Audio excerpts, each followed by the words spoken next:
함께 나누어 볼 본문 말씀은 히브리서 10장 19절부터 20절입니다. 히브리서 10장 19절부터 20절입니다. 찾으신 줄 알고 봉독하겠습니다.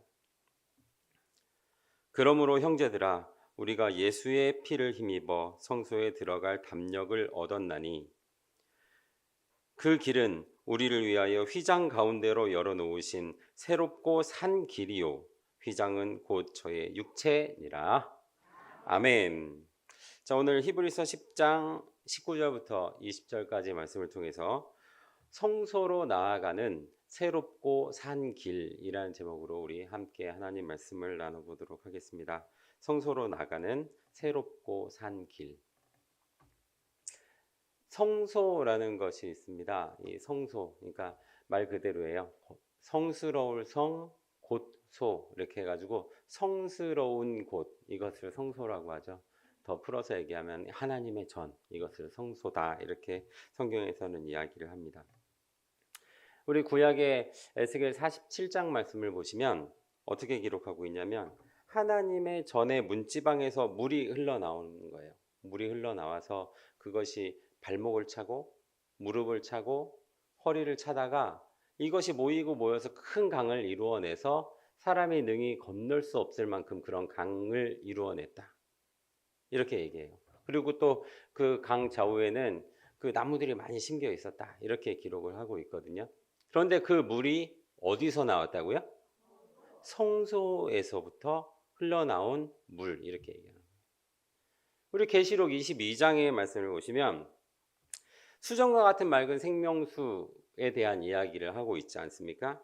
근데 그 수정과 같은 맑은 생명수 강가가 있는데 이 물도 어디서부터 나오고 있다라고 얘기하고 있냐면 하나님의 보좌와 예수님의 보좌가 있는 곳에서부터 물이 흘러나왔다, 이렇게 얘기를 하고 있습니다. 그래서 그것이 강을 이루고 그 강 좌우에 생명나무가 있어서 12가지 실과를 맺히는 그런 기록을 성경은 하고 있죠. 그런데 그것이 어디서부터?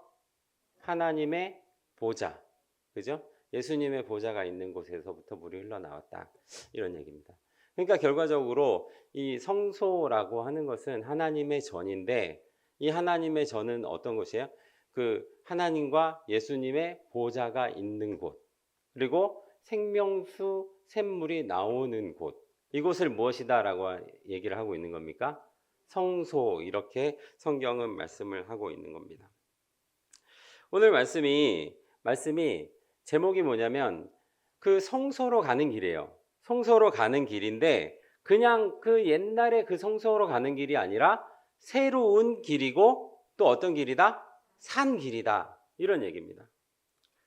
그러면 우리가 가야 되는 길은 이제 말씀의 제목만 봐도 알 수 있는 거예요. 성소로 가는 길 중에 새로운 길, 또 살아있는 길, 이것을 가야 될 텐데 이것을 아무나 그냥 가겠습니까? 그냥 가고 싶다고 해서 아무나 갈 수 있는 그런 길은 아닐 겁니다. 적어도 하나님의 자녀로서 구별된 삶을 살고 있는 사람, 적어도 그렇지 않겠습니까? 아무나 갈 수 있는 길은 아닐 거란 말이죠. 세상과 같은 그런 때가 가득 껴가지고 내가 이렇게 되어 있는데 그 길을 갈 수 있겠어요? 아니에요, 못 갑니다. 세상과 구별되는 우리들이 가야 할 길인 줄로 믿습니다. 오늘 이 자리에 참석하신 성도님들이 가는 그런 축복의 길 되시기를 간절히 원합니다. 자, 오늘 본문 말씀이 기록되고 있는 이 히브리서는 사실 누가 기록하고 있는지는 몰라요. 누가 썼다라고 이렇게 이야기들은 많이 하고 있지만 누가 기록하고 있는지는 몰라요. 그래서 히브리 기자 이렇게 얘기하지 않습니까? 그런데 히브리서가 기록하고 있는 어떤 목적이 있는데 그 목적은 명확하게 우리가 이 히브리서를 통해서 알 수가 있습니다. 어떤 목적을 가지고 있냐면 그 당시에 그 기독교인들이 처음부터 기독교인들은 아니었을 거예요. 원래는 유대교였다가 기독교로 개종한 사람, 이렇게 됐겠지 않습니까? 그런데 그들이 개종을 하고 나니까 이제 힘들단 말이에요. 그래서 그 사람들이 다시 유대교로 가고자 하는 사람들도 있었거든요. 그래서 그 사람들에게 권면하는 글로 쓴 것이 바로 오늘 본문이 기록되고 있는 히브리서 이렇게 되는 겁니다. 제가 왜 이 얘기를 드리고 있냐면 좀 이런 얘기를 알고 우리가 성경을 보게 되면 그 왜 이렇게 이야기를 하고 있구나라고 하는 것을 우리가 알 수가 있는 겁니다. 그러면 히브리 기자가 이 유대계 기독교인들에게 어떤 이야기를 하고 싶었냐면 이런 내용들이에요. 구약 시대에 제사장들이 죄를 위해서 제사를 드렸다. 이렇게 얘기해요. 그런데 이때는 이제 예수님 이후니까 예수님 너희 알지 않느냐? 너희 알지 않느냐? 원래 예수님은 아론의 반차를 따르는 사람이 아니었잖아요. 유다로부터 났으니까. 그런데 예수 그리스도가 아론의 반차를 쫓는 제사장들보다 더 훌륭한 제사장이 되어서 죄라고 하는 부분을 해결해냈다. 이렇게 얘기를 하고 있어요. 일관되게 얘기하고 있는 부분이 이런 내용들입니다. 그래서 이 차이점들은 이 아론의 반차를 쫓는 이 제사장들은 율법을 따라서 제사를 지냈지만 예수님은 율법에 따른 제사를 지낸 것이 아니라 예수님의 몸을 들여서 어떻게 한 거예요? 단번에 죄라고 하는 문제를 해결해 내었다. 이렇게 얘기하는 거예요. 대제사장들은 1년에 1차씩 들어가서 제사를 드려서 이렇게 죄라고 하는 문제를 해결했는데 결과적으로 그것이 해결이 되지 않았으니까 내년에 또 하고 1년에 또 하고 또 하고 이걸 하기를 계속 반복했다는 거 아닙니까? 그런데 예수님의 제사는 그런 제사가 아니었다. 이렇게 이야기를 하고 있는 겁니다. 그래서 구약 시대의 성소에 대한 내용들을 우리가 잠깐 살펴보도록 하겠습니다. 우리 히브리서 9장 1절부터 5절까지의 말씀을 보시면 이 성소에 대한 내용을 기록하고 있습니다.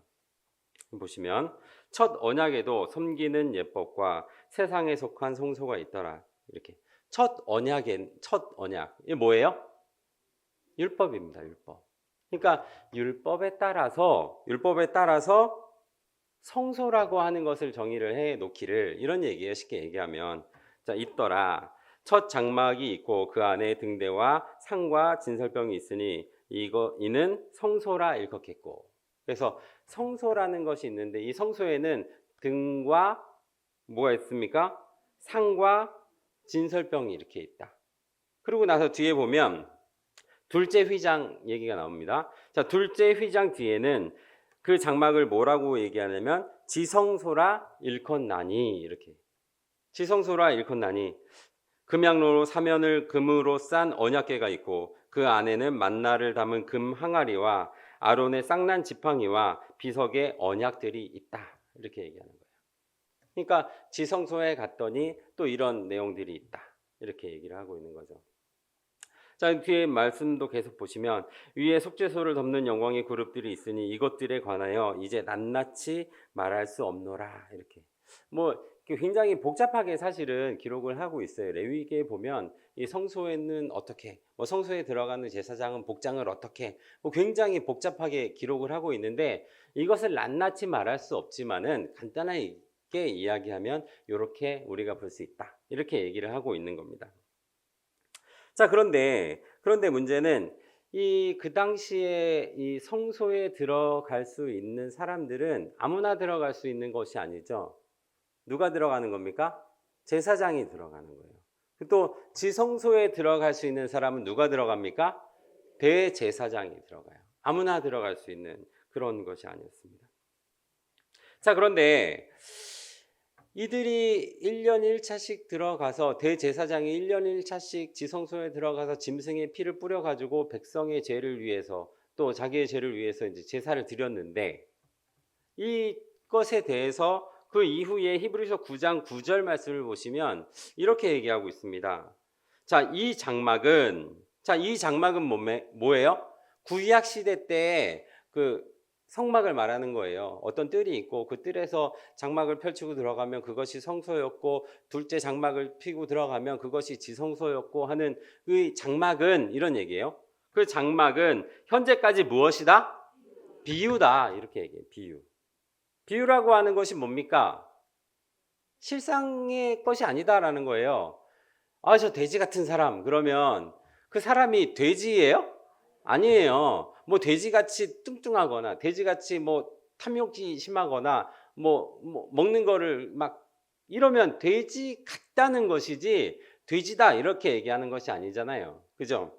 그런데 이 장막은 구약 시대에 있었던 이 장막은 무엇이다라는 거예요? 현재까지 비유다 이렇게 얘기하고 있다는 겁니다. 비유. 그죠?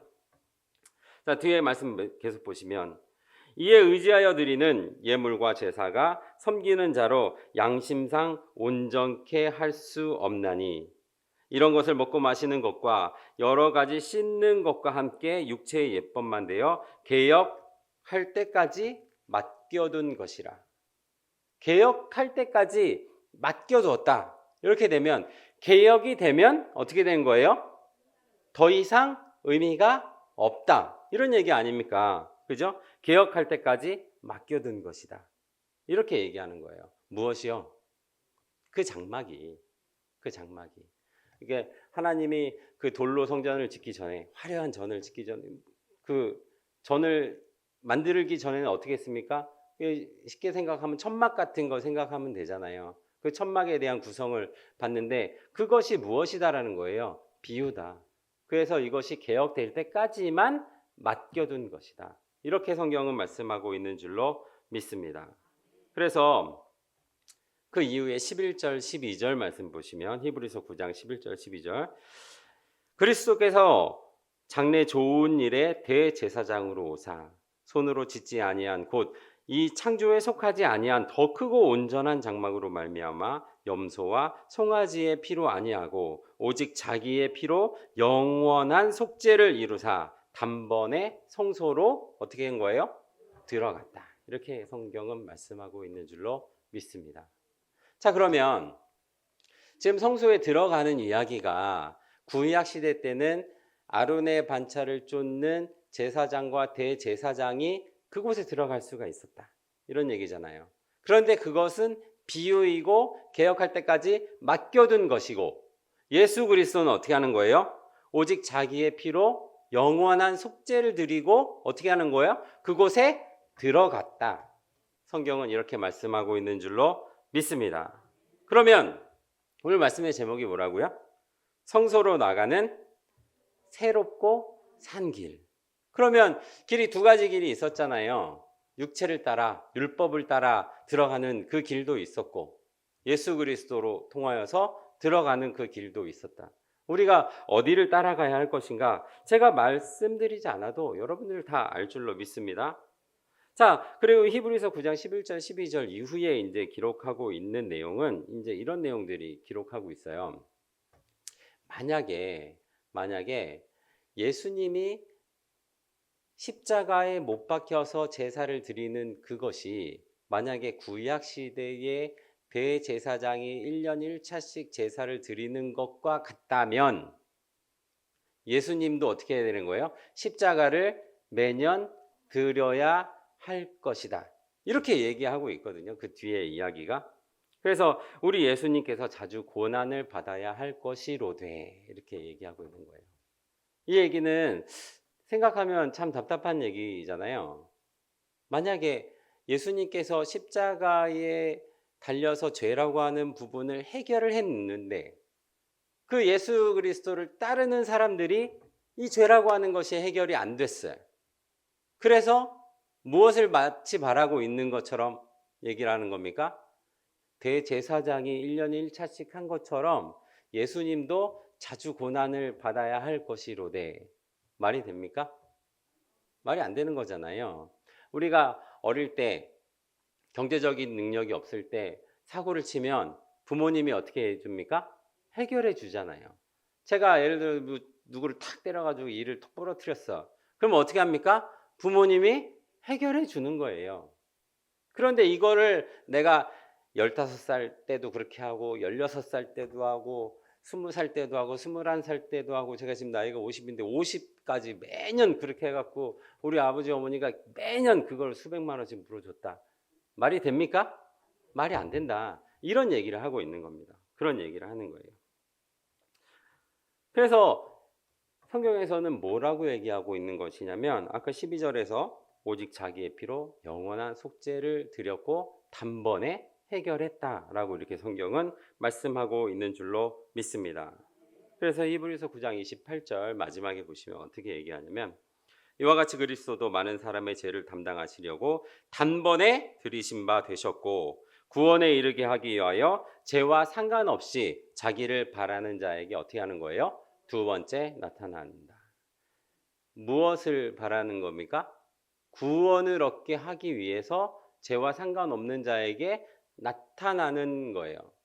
무엇이? 구원이. 오늘날 많은 믿는 사람들이 이 구원이라고 하면 어떻게 생각합니까?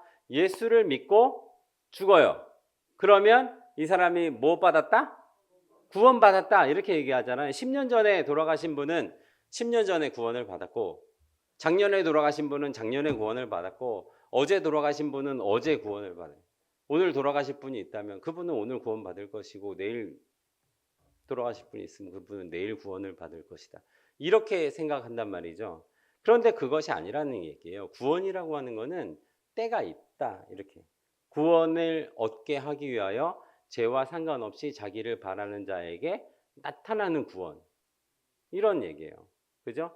우리 고린도전서 5장 5절에도 보시면 뭐 어떻게 얘기하고 있습니까? 주 예수의 날에 구원을 얻게 한다. 이렇게 얘기를 하고 있는 거잖아요. 그래서 이 구원의 때가 있다라는 것을 우리가 깨달아야 할 줄로 믿습니다. 물론 오늘 이 시간이 이제 구원에 대한 설교를 하는 것은 아니니까, 그런데 우리가 구약 시대 때 그 대제사장들이 그 성소로 나아가는 길이 있었는데 그 길에서 구원을 얻고자 하는 것이 아니라 어떤 길에서 구원을 얻고자 하는 거예요? 예수 그리스도께서 나아가신 그 길을 통해서 구원을 얻는다라는 것을 깨달아야 할 줄로 믿습니다. 그래서 오늘 본문 말씀이 기록되고 있는 이 히브리서 10장의 말씀을 보시면 시작부터 어떻게 얘기하고 있냐면 히브리서 10장 1절입니다. 히브리서 10장 1절. 자, 율법은 장차 오는 좋은 일의 그림자요 참 형상이 아니다. 이렇게 얘기해요. 무엇이 참 형상이 아니다라는 거예요? 율법이라고 하는 것은 참 형상이 아니에요. 여러분 그 해외 관광지 그 에펠탑을 보러 갔다고 칩시다. 그러면 저 에펠탑 꼭대기에 첨탑이 하나가 있는데 그 그림자가 분명히 있을 겁니다. 밖에. 그래서 그 에펠탑에 가기 위해서 그 첨탑 그림자를 보고 계속 가면 점점 어떻게 되는 거예요? 에펠탑에서 멀어지는 거예요. 그림자를 보고 가면 멀어지는 겁니다. 그래서 율법이라고 하는 것이 장차 오는 좋은 일의 그림자이고 참 형상이 아니다. 이렇게 성경은 말씀하고 있는 겁니다. 그러니까 우리가 구원을 얻기 위해서 율법을 따라가면 결과적으로 어떻게 된다는 거예요? 구원에서 점점 멀어지는 거예요. 마치 에펠탑 그림자를 따라가는 것처럼 그렇게 얘기하는 거예요. 자, 율법은 좋은 일의 장차 오는 좋은 일의 그림자요 참 형상이 아니므로 해마다 늘 드리는 바 같은 제사로는 나오는 자들에게 언제든지 온전케 할 수 없느니라. 그 율법으로 제사를 드리면 어떻게 된다는 거예요? 온전케 될 수 없다. 이렇게 얘기를 하는 거예요. 구약 시대 때 그 제사장이 또 대제사장이 무엇에 의해서 제사를 드렸습니까? 율법을 근거로 제사를 드렸다는 거잖아요. 그죠? 그런 얘기예요. 그래서 율법으로는 온전함을 얻을 수 없다. 이런 얘기입니다. 그런데 오늘날 많은 사람들도 찬송가대에 보면 십계명도 있고 뭐 이런 법을 지키면서 어떻게 하는 거예요? 신앙생활을 한다. 그러면은 오늘 히브리서 10장에 기록하고 있는 것과 같이 어떻게 되는 거예요? 구원의 길에서 어떻게 보면 점점 더 멀어져 갈지도 모르겠습니다. 제가 얘기하는 것이 아니라 성경에 그렇게 얘기하고 있으니까. 원래 율법이라고 하는 법은요, 생각만 해도 범하는 법, 하나만 범해도 전체를 다 범하는 법. 결국은 육체를 가지고 있는 사람이라면 누구라도 그것을 지켜낼 수 없는 법. 그래서 율법을 통해서는 죄라고 하는 것을 해결하는 것이 아니라 결과적으로 어떻게 되는 거예요? 죄라고 하는 부분에 얽매여가는 그런 신앙생활을 하는 많은 믿는 사람들을 우리가 보고 있는 것 아닙니까? 그죠? 우리 히브리서 10장 8절 말씀 봅니다. 자, 위에 말씀하시기를 제사와 예물과 전체로 번제함과 속죄제는 원치 아니하고 기뻐하지 아니하신다 하셨고 이는 다 율법을 따라 드리는 것이다. 어떤 법들이요? 번제라고 하는 것, 속죄제라고 하는 것, 이것은 기뻐하지 않는다. 왜냐하면 이는 다 율법을 따라 드리는 것이기 때문에 기뻐하지 않는다라고 성경은 말씀하고 있는 줄로 믿습니다. 그러면 우리가 반대로 알 수 있는 것은 우리가 가야 하는 새로운 길, 산 길은 결과적으로 율법을 따라 난 길은 아니다라는 것을 우리가 깨달아야 할 줄로 믿습니다. 그래서 그 이후에 이제 말씀을 보시면요. 히브리서 10장 그 이후의 말씀은 제사장들이 제사를 드려서 죄라고 하는 문제를 해결하고자 했지만 해결해내지 못했다. 이렇게 얘기해요. 그렇지만 예수 그리스도께서는 직접 십자가의 제사를 통해서 이 죄라고 하는 문제를 해결하고 원수마귀 발등상 될 때까지 보좌 우편에 앉아서 있다. 이렇게 얘기를 하고 있거든요. 그래서 히브리서 그 뒤에 10장 16절부터 말씀 보시면 이렇게 기록합니다. 주께서 가라사대 그날 이후로는, 그러니까 그날 이후로는 어떤 얘기냐면 원수마귀 발등상 되기를 기다리는 그날 이후로는 이런 얘기예요. 이후로는 저희와 세울 언약이 이것이라 하시고 내 법이 저희 마음에 두고 저희 생각에 기록하라 하신 후에 또 저가 저희 죄와 저희 불법을 내가 다시 기억하지 않는다. 이렇게 성경은 말씀하고 있는 줄로 믿습니다. 그 법을 돌판에다가 기록하는 것이 아니에요. 그것을 어디다 기록하라는 거예요? 우리 생각과 마음에 기록하라.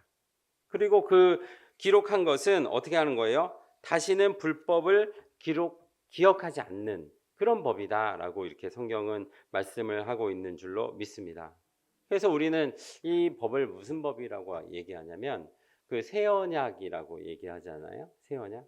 우리가 본문에 지금 히브리서 10장인데 우리가 9장도 살펴봤잖아요. 그 앞서 있는 8장 말씀을 보시면 히브리서 8장 1절부터 6절까지의 말씀을 보시면 이렇게 얘기를 하고 있어요. 만약에 예수님께서 이 세상에 계셨다면 제사장이 되지 못했을 것이다. 이렇게 얘기합니다. 왜 이렇게 얘기하냐면 원래는 제사장은 어떤 사람들만 될 수 있어요? 아론의 반차를 쫓는 사람들만 제사장이 될 수가 있었잖아요. 그런데 예수님은 어디를 따르는 거예요? 유다를 따라놨기 때문에 제사장이 될 수 없었을 것이다. 이렇게 얘기를 하고 있는 거예요. 그 내용이 6절까지 기록하고 히브리서 8장 7절 말씀을 보시면 우리 히브리서 8장 7절 말씀 한번 볼까요? 저 첫 언약이 무흠하였다면 둘째 것을 요구할 일이 없었다. 이렇게 얘기하는 것은 첫째 것이 흠이 있었기 때문에 무엇을 하는 거예요? 둘째 것을 요구할 필요가 있었다라고 이렇게 성경은 말씀하고 있는 줄로 믿습니다. 그래서 우리 그 뒤에 8절 말씀 보시면 8절부터 9절까지 말씀을 보시면 어떤 내용을 얘기하고 있는 것이냐면 에레미야 31장에 기록되고 있는 내용을 인용해서 말씀하는 거예요. 저희를 허물하여 일렀으되 주께서 가라사대 볼지어다 날이 이르리니 내가 이스라엘 집과 유다 집으로 새 언약을 세우리라. 또 주께서 가라사대 내가 저희 열조의 손을 잡고 애굽 땅에서 인도하여 내던 날에 저희 세운 언약과 같지 아니하도다. 저희는 내 언약 안에 머물러 있지 아니하므로 내가 저희를 돌보지 아니하였노라 라고 이렇게 얘기합니다. 우리 출애굽할 때 이렇게 생각을 해보면 출애굽할 때 생각해보면 그때 출애굽했던 60만이나 되는 사람들이 하나같이 어떻게 되는 거예요? 가나안에 가지 못했습니다.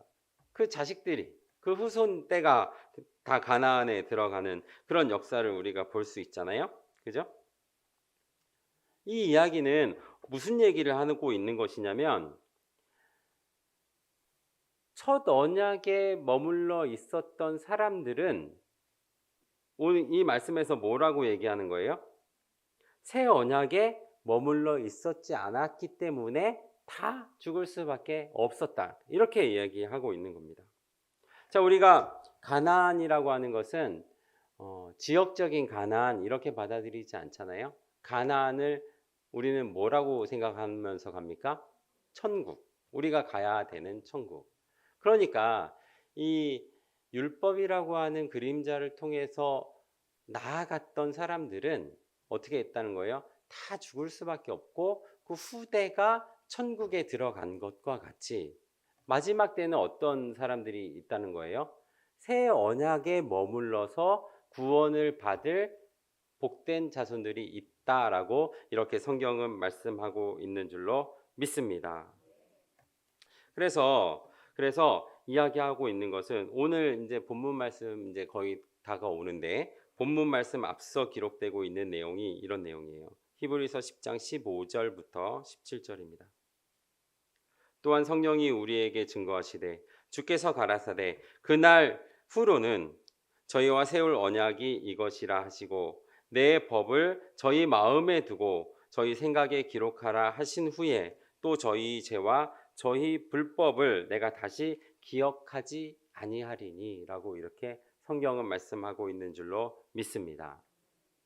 그러니까 지금 그 구약 시대 때 첫 언약이라고 하는 것이 있었고 또 새 언약이라고 하는 것이 있는데 이 비교를 해보면 이 새 언약은 첫 언약은 어디에 썼습니까? 돌판에, 그죠? 돌판에 썼단 말이에요. 그런데 이 새 언약은 어디에? 마음에 기록하는 법이에요. 그런데 이 첫 언약은 아까 얘기했던 것과 같이 사람이라면 누구라도 그것을 지킬 수 없는 법, 결국은 죄인 만드는 법이에요. 그런데 새 언약의 법은 어떤 법이에요? 불법을 다시 기억하지 않는 법. 이렇게 성경은 말씀하고 있는 줄로 믿습니다. 그래서 오늘 본문 말씀 보도록 합니다. 히브리서 10장 19절입니다. 그러므로 형제들아 우리가 예수의 피를 힘입어 성소에 들어갈 담력을 얻었나니 라고 이렇게 얘기하는 거예요. 원래는 아론의 반차만 들어가는 거니까 우리는 갈 수가 없는 법, 갈 수가 없는 거예요. 그런데 예수 그리스도를 통해서 우리가 그 길을 가는 담력을 얻은 줄로 믿습니다. 그런 얘기를 하고 있는 겁니다. 자, 그러면 예수 그리스도를 통해서 우리가 그 길을 가야 하는 그 어떤 근거가 있어야 될 거 아닙니까? 성경에서. 그 근거에 대해서 보면 히브리서 6장 20절 말씀을 보시면 이렇게 기록합니다. 그리로 앞서 가신 예수께서 멜기세덱의 반차를 쫓아 영원히 대제사장이 되어 우리를 위하여 들어가셨느니라 라고 이렇게 말씀하고 있는 줄로 믿습니다.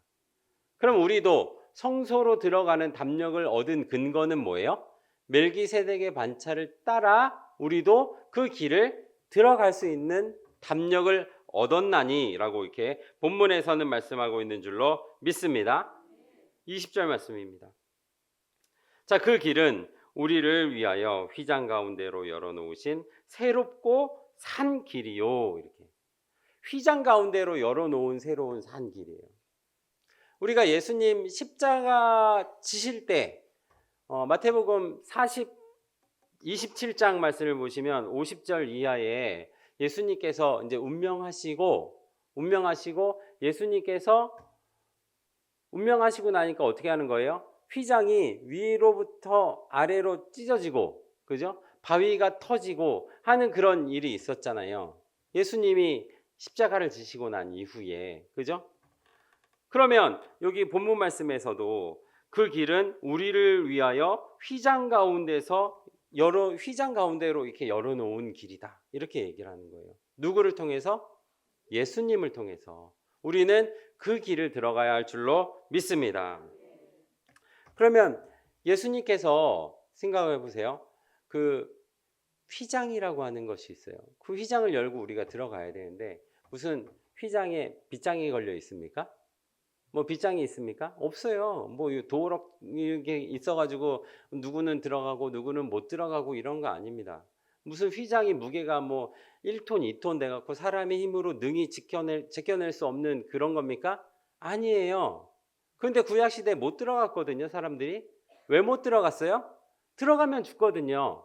죄라고 하는 문제를 해결해내지 않고 들어가면 죽어요. 그러니까 그 휘장이 가로막아서 못 들어간 것이 아니고 죄라고 하는 문제를 해결해내지 못해서 우리가 그 길을 못 갔는데, 이런 얘기입니다. 못 갔는데 예수 그리스도로 말미암아 그 죄라고 하는 문제를 해결해내고 우리는 그 길을 들어가는 줄로 믿습니다. 그것이 어떤 길이라는 얘기예요?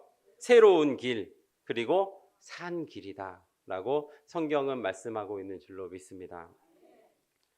우리가 신앙생활을 하면서 죄 때문에 그것을 해결해내지 못하는 많은 사람들을 봅니다. 그런데 성경에서 말씀할 때는 이 죄라고 하는 문제는 예수님께서 해결해 주신 문제.